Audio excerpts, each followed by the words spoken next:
On va passer maintenant à la semaine de la science qui a lieu en France donc à partir d'aujourd'hui. Et Villeneuve-Loubet propose donc une semaine de la science particulière avec des expositions, avec aussi des explications notamment sur le réchauffement climatique mais aussi sur le système solaire. Et aujourd'hui, la journée était réservée aux élèves des écoles alentours. C'est un reportage de Caroline Beck avec Jean-Christophe Routier. Fragiles et blancs comme de la porcelaine, ces coraux sont malheureusement morts.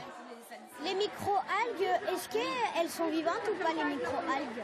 Les coraux vivent en symbiose avec les micro-algues, mais la pollution fait disparaître cette nourriture et tue ainsi le corail.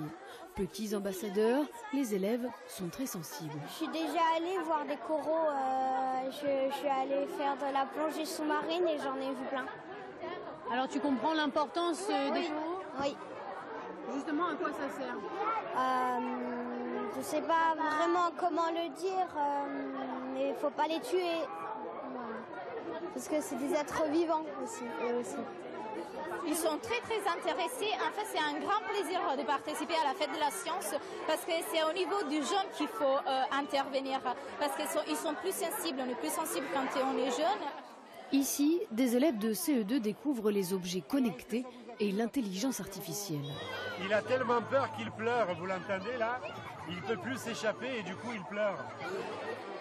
Au total, 30 stands et presque autant de démonstrations scientifiques pour les 1200 élèves présents ce jour-là. On a vu plein de petites expériences qu'on va refaire certainement en classe. Ils sont très réceptifs? Oui, tout ce qui est bricolage, tout ce qui est science, atelier, ils sont très réceptifs. La science au service de l'environnement. Dis-moi ce que tu vois. Des montagnes. Et de la découverte du territoire comme la vallée des merveilles dans le parc du Mercantour. Voilà, une semaine de la science, à voir notamment l'espace Escoffier à Villeneuve-Loubet. Et la marraine de ce week-end de la science à Villeneuve, eh bien, c'est Chloé Nabédian, qui est journaliste spécialiste de la météo sur France Télévisions. Elle vient d'écrire un livre sur les phénomènes climatiques qui sont de plus en plus rapides et violents. Pour notre région, elle revient sur les forts orages donc qu'on appelle épisodes méditerranéens. Il faut désormais, malheureusement, s'y adapter. On l'écoute.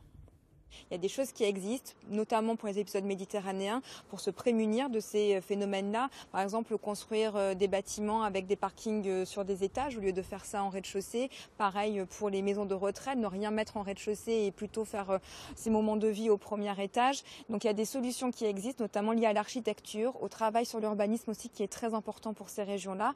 Donc ça existe, on peut faire bouger les choses et s'adapter finalement à ce réchauffement.